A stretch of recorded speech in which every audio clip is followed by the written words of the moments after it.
بسم اللہ الرحمن الرحیم نحمدہ ونصلی ونسلم علی رسولہ الکریم۔ ناظرین و سامعین، السلام علیکم ورحمۃ اللہ وبرکاتہ۔ ناظرین، محرم الحرام کے ایام ہیں، اور جیسا کہ میں نے کربلا کے حوالے سے پروگرام شروع کیے تھے، لیکن افسوس کہ ایک بار پھر سویڈن میں قرآن کریم کو جلایا گیا۔ آپ کو یاد ہوگا کہ گزشتہ اتوار تورات، انجیل، زبور اور پھر اس میں انجیل کو جلانے کی اجازت مانگی گئی تھی، جو کہ سویڈن کی حکومت نے دے دی تھی۔ یہ دوسری مرتبہ قرآن کریم کو جلایا گیا ہے۔ پورا عالم اسلام اور دنیا میں امن چاہنے والے اور بین المذاہب مکالمے پہ یقین رکھنے والے اس عمل پر شدید غصہ میں ہیں۔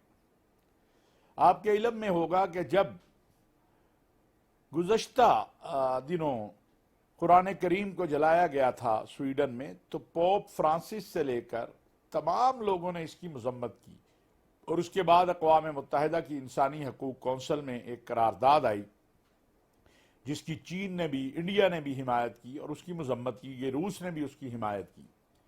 روس کے صدر نے اپنے سینے کے ساتھ قرآن لگا کر بھی ایک اچھا پیغام دیا۔ OIC کی سعودی عرب نے ہنگامی میٹنگ بلائی اور ورکنگ گروپ کی سعودی عرب کی دعوت پر ہوئی، اور اس میں بھی ایک مؤثر احتجاجی قرارداد جسے کہتے ہیں وہ لائی گئی۔ اس کے بعد ہم نے دیکھا کہ عالم اسلام میں پہلی مرتبہ ایک غم و غصے کے ساتھ ساتھ عملی اقدامات بھی ہمیں دیکھنے میں آئے، جن میں سویڈن کے سفیر کو مختلف ممالک نے بلایا۔ لیکن افسوس کہ کل جو گزری ہے ہمارے ہاں، اور پرسوں شام جو ہماری بنتی ہے، سویڈن میں ایک بار پھر قرآن کریم کو جلانے کی اجازت مانگی گئی اور قرآن کریم کو جلایا گیا۔ ایسا کیوں ہو رہا ہے؟ سویڈن کی حکومت کیوں اس پہ قابو نہیں پا رہی ہے؟ یہ کون سا آزادی اظہار رائے ہے؟ یہ وہ سوالات ہیں جو اب پوری دنیا میں اٹھ رہے ہیں۔ ہمارے وزیر اعظم محترم جناب میاں شہباز شریف صاحب نے بہت اچھی بات کہی ہے کہ یہ آزادی اظہار رائے کا مسئلہ نہیں ہے، یہ دنیا میں امن کو خطرے میں ڈالنا اور فساد پھیلانے کا معاملہ ہے، اور ان فسادی لوگوں کے خلاف ایکشن ہونا چاہیے۔ ہمارا موقف تو ہمیشہ سے یہ رہا ہے کہ جو آسمانی مذاہب ہیں اور آسمانی کتب ہیں، انبیاء اور رسل ہیں، ان کے حوالے سے اقوام متحدہ میں عالمی سطح پر قانون سازی ہونی چاہیے۔ اب میں سمجھتا ہوں کہ اسلاموفوبیا اور یہ معاملات، رسول اکرم صلی اللہ علیہ وسلم کے خاکے بنانا، ان سب کا علاج تو یہی ہے کہ ان کو جرم قرار دیا جائے۔ یہ کون سی آزادی اظہار ہے کہ آپ 1.5 ارب سے زائد مسلمانوں کے جذبات کو مجروح کریں؟ آپ ان انسانوں مسلمانوں کو ہی چھوڑ دیں، آپ امن چاہنے والے اور بین المذاہب مکالمہ چاہنے والے اور مختلف مذاہب کے درمیان محبت اور پیار سے رہنے والوں کو مشکل میں ڈال دیں۔ لہٰذا میں یہ بات سمجھتا ہوں کہ اس کے اوپر مؤثر انداز میں صرف کسی ایک ملک کو نہیں، دیکھیے عراق نے، وہاں بہت سخت مظاہرہ ہوا، اس کے نتیجے میں سویڈن ایمبیسی بند کی گئی، کچھ اس کو نقصان بھی پہنچا، اور عراق نے سویڈن کا جو ایمبیسیڈر تھا اس کو نکال دیا۔ اس کی بڑی تحسین بھی ہو رہی ہے۔ میں یہ سمجھتا ہوں کہ اسلامی تعاون تنظیم کی سطح پر، اور یہی ہمارے وزیر اعظم میاں شہباز شریف صاحب نے بھی کہا ہے کہ اسلامی تعاون تنظیم کی سطح کے اوپر ایک مؤثر حکمت عملی بنانی چاہیے۔ آپ کو علم ہوگا کہ گزشتہ اتوار پاکستان میں انٹرنیشنل انٹرفیتھ ہارمنی کونسل اور پاکستان علماء کونسل کے تعاون سے پاکستان کے ایک بہت بڑے دینی ادارے جامعہ منظور الاسلامیہ لاہور میں مسلم مسیحی لیڈرشپ کو جمع کیا گیا، اور انہوں نے انجیل، تورات، زبور اور قرآن کریم اٹھا کر یہ پیغام دنیا کو دیا کہ ہمارے لیے تمام کتابیں محترم ہیں۔ میں یہ بات بھی عرض کرنا چاہتا ہوں کہ مسیحی مذہب کے ماننے والے، باقی ادیان کے ماننے والے، وہ بھی کسی صورت یہ نہیں چاہتے کہ قرآن کریم کی توہین ہو، لیکن بدقسمتی یہ ہے کہ تسلسل کے ساتھ کبھی رسول اکرم صلی اللہ علیہ وسلم کی توہین کی جاتی ہے، کبھی قرآن کریم کا اب یہ، اور یہ پہلے ہوتا تھا کہ انڈیویجول عمل تھا، اب جو معاملہ ہے اب حکومت کی اجازت ہے، عدالت کی اجازت ہے، اور اس کو پھر اظہار رائے کا نام دیا گیا ہے، یعنی آزادی اظہار رائے، جو کسی بھی صورت قابل قبول نہیں ہے، جو کسی بھی صورت قبول نہیں کیا جا سکتا ہے۔ اس حوالے سے پاکستان نے پہلے بھی، جیسے میں نے عرض کیا، اپنا بھرپور کردار ادا کیا ہے، اور آئندہ بھی پاکستان کو اپنا بھرپور کردار ادا کرتے ہوئے اس سلسلے کو بند کروانے کے لیے جو بھی ممکن ہے وہ کرنا چاہیے۔ ناظرین، اس وقت ہمارے ہاں چونکہ محرم الحرام بھی چل رہا ہے، اور محرم الحرام میں علماء کرام اور مشائخ عظام نے اور ملک کے تمام مسالک کے قائدین نے ضابطہ اخلاق بھی جو ہے وہ تیار کیا ہے۔ یہ ضابطہ اخلاق تو پیغام پاکستان کی صورت میں ہمارے پاس آ چکا ہے، لیکن اس کے کچھ نکات جو ہیں، جو میں نے پہلے بھی کسی پروگرام میں عرض کیے تھے، وہ ہمارے سامنے ہیں، جن میں سب سے اہم یہ ہے کہ اپنے مسلک کو چھوڑو نہیں، دوسرے کے مسلک کو چھیڑو نہیں۔ یاد رکھیے سیدنا امام حسین علیہ السلام تمام انسانیت کے لیے محبت، پیار کی مشعل راہ ہیں۔ پوری انسانیت سیدنا امام حسین رضی اللہ تعالیٰ عنہ کی مظلومیت کو تسلیم کرتی ہے۔ دنیا میں کسی بھی شخص سے آپ پوچھیں کہ آپ حسینی ہیں یا یزیدی ہیں، تو وہ بلا کسی توقف کے کہے گا کہ مجھے حسینی ہونے پر فخر ہے۔ سیدنا امام حسین نے جب یزید کی بیعت سے انکار کیا تھا، اور اس کے بعد مدینہ منورہ سے وہ مکہ مکرمہ میں آئے، تو انہوں نے وہاں پر بھی مذاکرات کیے۔ حضرت امیر معاویہ سے جو ان کے مذاکرات ہوئے، اس میں وہ 3 شرائط جو میں نے کل بھی ذکر کی وہ موجود ہیں۔ لہٰذا امام حسین کے ساتھ اس وقت جو لوگ تھے، ذرا ان کے نام تو دیکھیے۔ عبداللہ بن عمر، سیدنا عمر رضی اللہ تعالیٰ عنہ کے صاحبزادے ہیں۔ عبد الرحمن بن ابو بکر، جو سیدنا ابو بکر صدیق کے صاحبزادے ہیں۔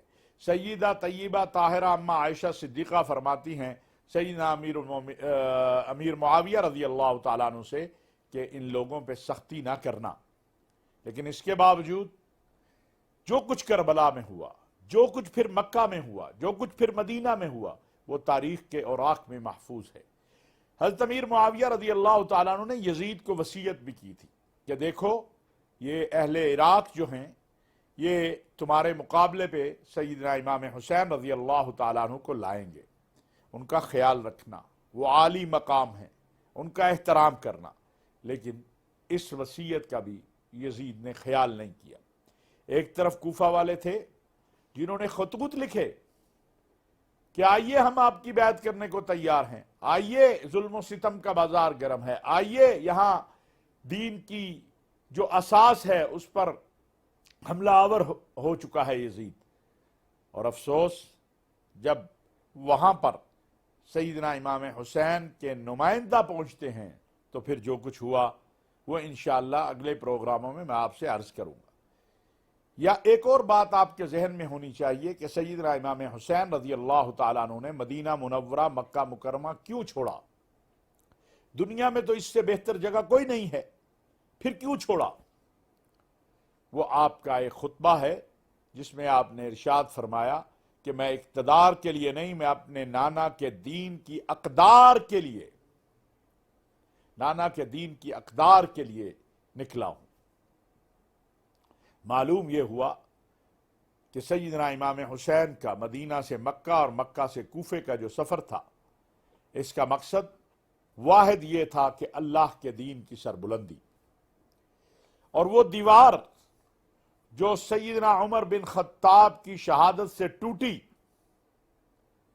اور دین اسلام پر جو حملہ آور قوتیں حملہ آور ہوئیں، اگر ہم دیکھتے ہیں تو سیدنا امام حسین رضی اللہ تعالیٰ عنہ نے اپنے اور اپنے اہل خانہ کی قربانی دے کر اسلام کے پرچم اور اسلام کی عظمت کو باقی رکھا۔ ناظرین، میں نے جیسے کل بھی عرض کیا تھا کہ ہمیں تاریخ کے اوراق سے اس بات کو ذہن میں رکھنا چاہیے کہ حضرت حسین رضی اللہ تعالی عنہ جب نکلے تو اس کا مقصد دین کی اقدار کی سربلندی تھا. اس کا مقصد کسی بھی طور پر نہ اقتدار تھا، نہ خلافت تھی، نہ کوئی ذاتی اغراض تھی. اہل کوفہ نے حضرت امیر معاویہ کی وفات کے بعد حضرت حسین اور عبداللہ بن زبیر، یہ دونوں حضرات تو بڑے واضح انداز میں باقی بھی یزید کی بیعت سے انکار کر چکے تھے، تو ان کو خطوط لکھنے شروع کیے کہ آپ آئیے ہم سے بیعت لیجئے. اور جب آپ آ جائیں گے تو ہم یہاں سے جو یزید کا گورنر ہے اس کو نکال دیں گے. اور یہ خط تسلسل سے آ رہے تھے جس میں سیدنا امام حسین کو بیعت کا یقین دلایا جا رہا تھا. اب سیدنا امام حسین نے حضرت مسلم بن عقیل کو کوفہ بھیجا. اب وہ چند دن وہاں رہے. ان چند دنوں کے اندر انہوں نے محسوس کیا کہ یہاں پر یزید سے لوگ متنفر ہیں اور سیدنا امام حسین کی بیعت کرنا چاہتے ہیں. انہوں نے حضرت امام حسین کے لیے خلافت کی بیعت لینی شروع کر دی. 18,000 افراد نے حضرت مسلم بن عقیل کے ہاتھ پر حضرت امام حسین کے لیے بیعت کی. جب 18,000 افراد بیعت کر چکے تھے تو حضرت مسلم بن عقیل نے حضرت امام حسین کو کوفہ آنے کے لیے دعوت دی. لیکن دوسری طرف کیا ہوا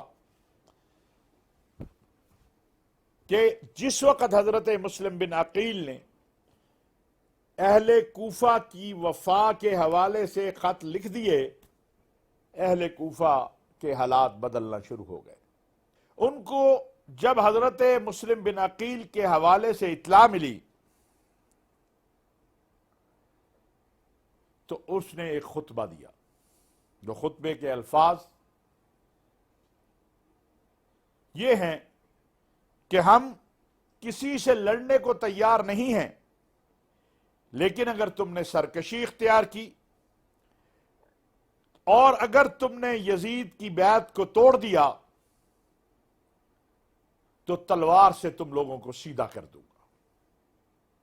اس خطبے کے بعد لوگوں نے بدلنا شروع کر دیا اور حضرت مسلم بن عقیل کے لیے حالات تنگ ہونا شروع ہو گئے. انشاءاللہ اس پر کل تفصیل سے دوبارہ بات کروں گا. ابھی میں آپ سے یہ گزارش کرنا چاہتا ہوں کہ محرم الحرام یہ حرمت والا مہینہ ہے. اس کی حرمت کا تقاضا یہ ہے کہ ہم سیدنا امام حسین کو نذرانہ عقیدت پیش کریں. ان ایام میں قرآن کریم کی تلاوت کریں، استغفار کریں، رسول اللہ صلی اللہ علیہ وسلم، ان کی آل اور ان کے اصحاب پر درود پڑھیں، روزہ رکھیں اور اپنے گھروں کے اندر اپنی اولاد، اپنے اہل خانہ کے لیے اچھا ماحول پیدا کریں، ان کے اوپر فراوانی کریں. اور ذرا یہ سوچیں کہ نبی صلی اللہ علیہ وسلم کا گھرانہ اگر دینی اقدار کے تحفظ کے لیے اپنی جان قربان کر دیتا ہے، نماز پڑھتے ہوئے شہادت قبول کر لیتا ہے، تو ہم جو ان کے نام لیوا ہیں، ہم نے کیا جھوٹ کو چھوڑ دیا ہے، غیبت کو چھوڑ دیا ہے، نماز پڑھنی شروع کر دی ہے، رسول اللہ صلی اللہ علیہ وسلم کی سیرت طیبہ اور سیدنا امام حسین کی سیرت طیبہ پہ عمل کرنا شروع کر دیا ہے.